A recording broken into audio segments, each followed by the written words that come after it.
Hello and welcome back to Art Walks, where we explore the stories, symbolism, and emotions captured in timeless masterpieces.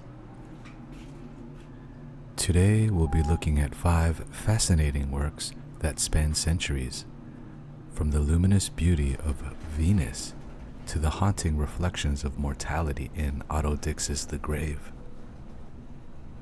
So if you're ready, let's begin today's Art Walk.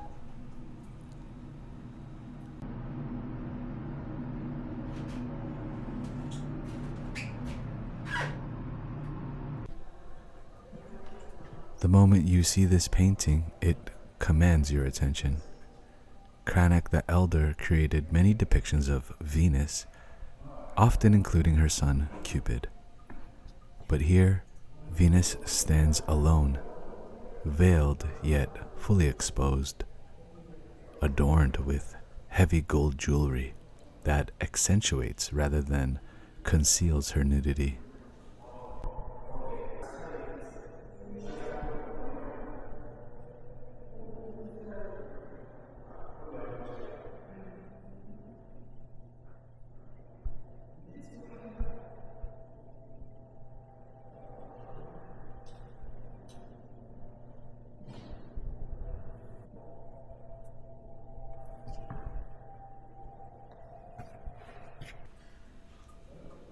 The transparency of the veil creates an interesting contrast. Her body is fully visible, yet the fabric still suggests some form of separation between Venus and the viewer.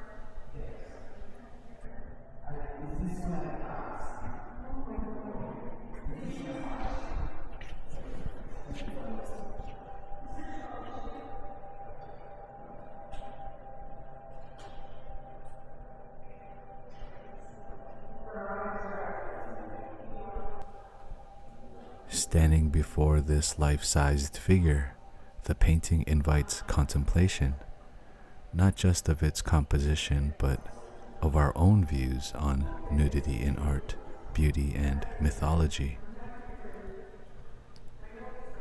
Cranach's signature elongated style gives Venus an ethereal, almost divine quality. She is not just a representation of beauty, but an idealized symbol, perhaps of desire, power, and love itself. The question remains, are we admiring Venus, or is she studying us?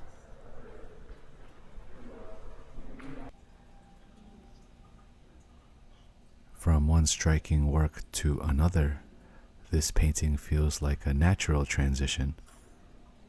It deals with the themes of morality, judgment, and gender, all of which are present in the biblical story it portrays. Here, a woman accused of adultery faces her execution by stoning, but Christ intervenes, famously declaring, "Let anyone among you who is without sin cast the first stone."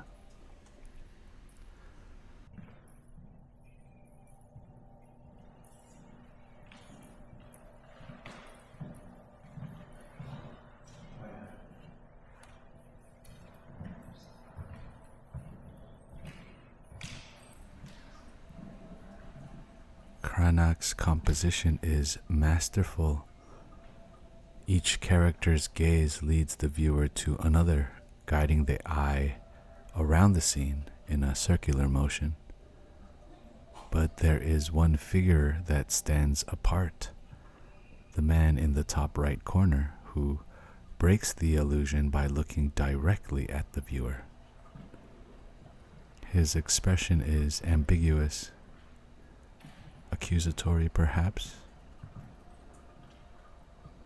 His presence suggests that the viewer is also implicated in the judgment,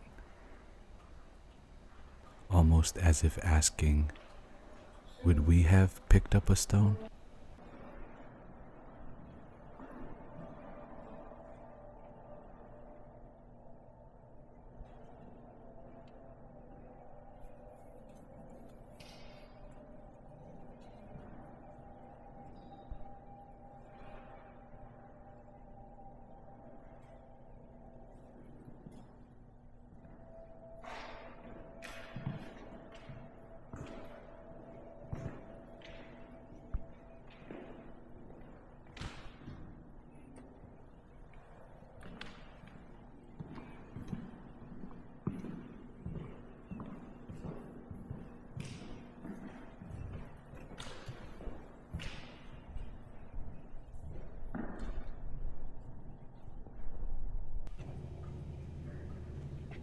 Moving from biblical themes to epic literature, this painting is drawn from Torquato Tasso's Jerusalem Delivered, a 16th century Italian epic poem. The warrior Clorinda rides into the scene, dramatically saving Olindo and Sofronia, two lovers unjustly condemned to death. The level of detail here is astounding. Every element, Clorinda's poised and powerful stance, the expressions of the bound figures, the sweeping landscape, contributes to the high drama of the moment.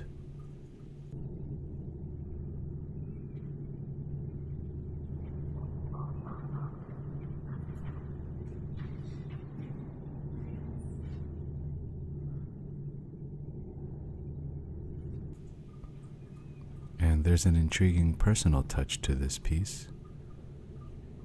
Poelenburgh includes himself in the scene, appearing on horseback in the corner, quietly observing. It's almost as if he's inviting us to witness this act of heroism alongside him.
Next we have Apollo Victorious over Python by Gustave Moreau. This small but captivating painting caught my eye with its rich symbolism. It portrays Apollo, the radiant god of the sun, in his triumph over Python, the great serpent. This is one of the oldest themes in storytelling, the victory of light over darkness, of knowledge over ignorance.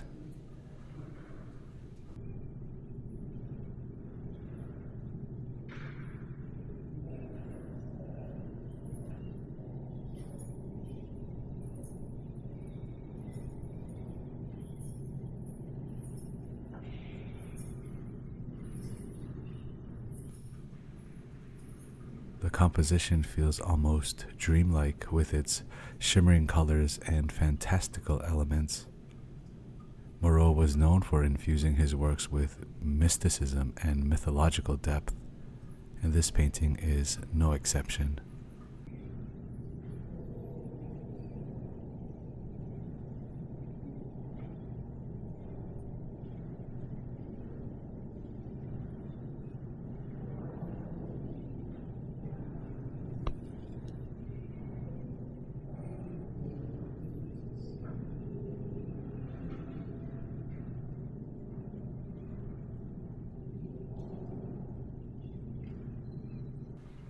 It's a reminder of the ongoing struggle between the higher and lower self, between enlightenment and earthly chaos. A timeless theme, beautifully rendered in such a compact piece.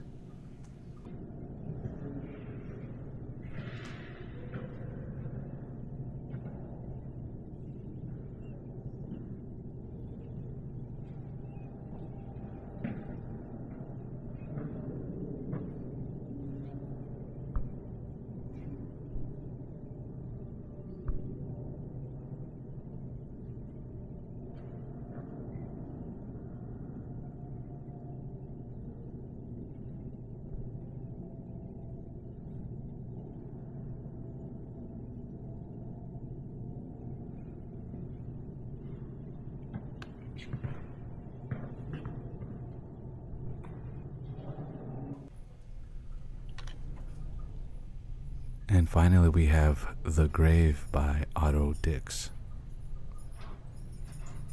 In our final painting, we transition from myth to mortality. Otto Dix, best known for his unflinching depictions of war and human suffering, presents us with The Grave, a stark meditation on death.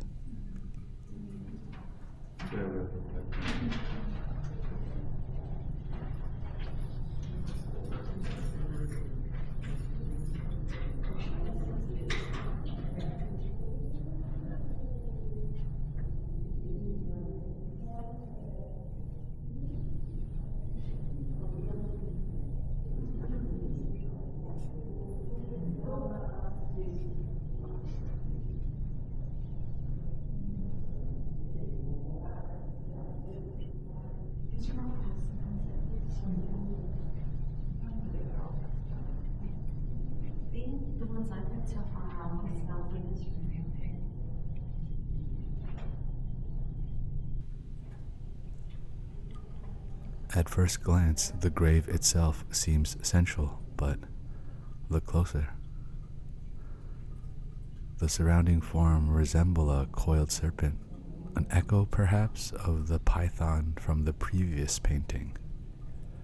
The deep blue vase at the center seems almost like an offering, a fragile vessel containing memory, loss, or even hope.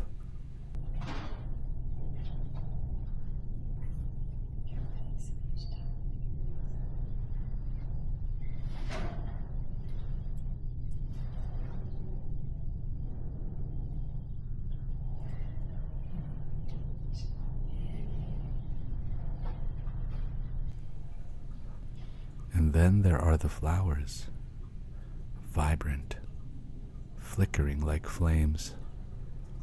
They radiate light in an otherwise somber scene. The gravestone's inscription is unreadable, deliberately so, perhaps to remind us that death is universal. The path is unknown, but the destination has always been certain. These 5 works take us on a journey through time, mythology, faith, and our own deepest reflections. They challenge us to question what we see and, more importantly, what we feel. From the allure of Venus to the solemnness of the grave, each work leaves an impression, sometimes subtle, sometimes profound. Which of these works spoke to you the most? Let me know in the comments. And as always, I encourage you to visit the gallery yourself. There's nothing quite like standing in front of these works in person. If you're not in Ottawa, I encourage you to seek out galleries wherever you are. There's always something new to discover. Until next time, keep exploring and stay inspired.